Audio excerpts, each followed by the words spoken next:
a victory, and I'll tell you why it was a victory, because if you go to the web and to the U.S. Supreme Court, they have all the cases listed that are that petitions for writ of certiorari that they had received from across the country. So it got all the way up to the Supreme Court, and of course people heard about it all over. I got calls from people. They really thought it was a great demonstration, so the message got out. But you know, it's regrettable that we have to resort to that type of demonstration to dramatize the fact that, as was the case with the National Collegiate Athletic Association, declared that the practice of Indian team names and mascots was hostile and abusive. And that's exactly what it is. It's not only offensive, derogatory, but as NCAA ruled, it is also hostile and abusive. And they ordered 18 colleges and universities, such as the University of Illinois, University of North Dakota, Florida State University. They ordered these 18 universities that they could no longer participate in postseason NCAA-sponsored events using their team names, uniforms, or their mascots. So the University of Illinois, of course, finally capitulated after 20-some years of efforts to reason with them, and they dropped their mascot, what they call Chief Illiniwek. So it's because of the fortitude and the dedication of people like here we see right here in the 500-year committee and others.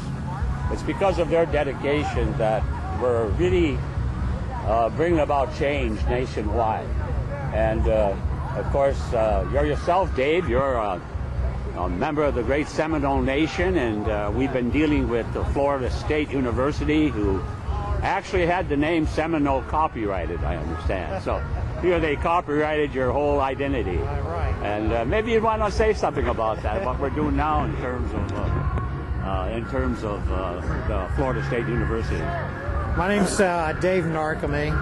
I'm a citizen of the Seminole Nation of Oklahoma. I'm also a council representative, but I'm not here today as a council representative. I'm here as a concerned citizen of the Seminole Nation. Our brothers and cousins in Florida have chosen to support Florida State, while we in Oklahoma are part of a resolution of the 5 civilized tribes that have condemned Indian mascots in America. So there's a little bit of disopinion, if you will, about what mascots are good for and what they're good for not. But we have and always have been supportive of diversity.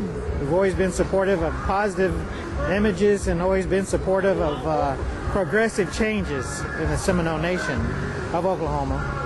And we certainly see this, most of us in Oklahoma see this as a bit of a exploitation of who we are as a people.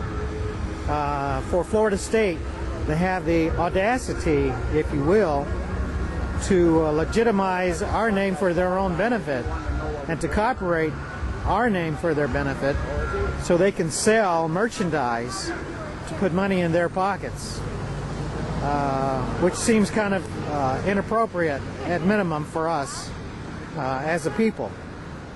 And we are always continuing to educate, and we continue to want to educate the Board of Trustees, including the President and those in power, to fully understand what the concept of Indian mascots are about. And we also wish for the public to understand this concept of harm of Indian mascots.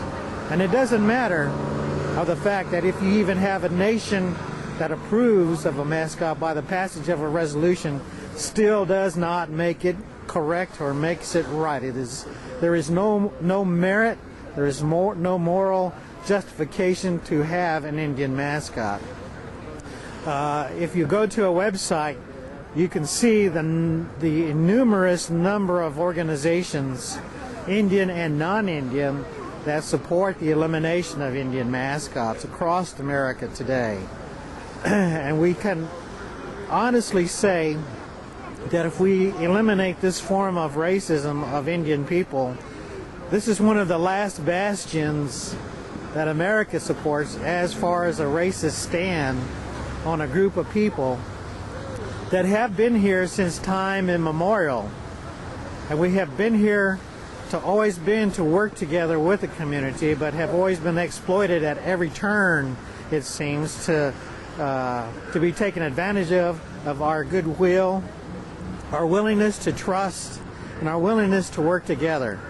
And the misuse of that trust has allowed some of us to be distrustful of some groups of people in America today. And that's why it's always a thing that we have to continue to work toward. We have to work toward this development of trust again. And it's something that we have to work at. And that's all I have to say on that. And your name again, sir? Dave Narcomi is how you pronounce it, Narcomi. I'm Seminole with the Seminole Nation of Oklahoma. And the Seminoles was the only nation that never conceded to the U.S. government. The Seminole Nation were unconquered. Right. We are the unconquered Indian people. We never signed a peace treaty. And even to this day, there are a group of independent Seminoles that have not signed anything and don't want anything to do with the United States government.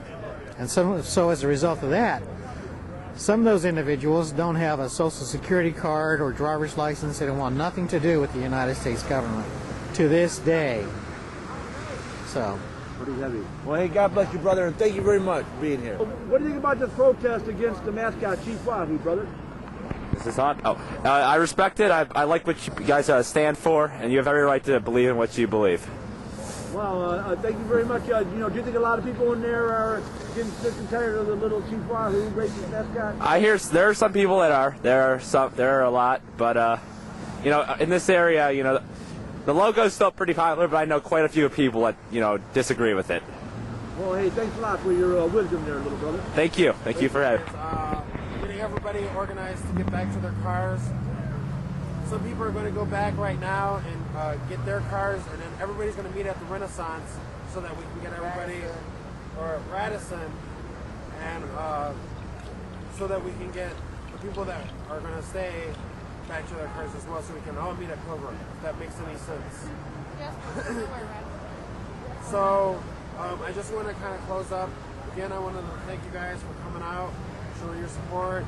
We had a couple of visitors from the media here, as well as the one of the reporters from the Cleveland Plain Dealer.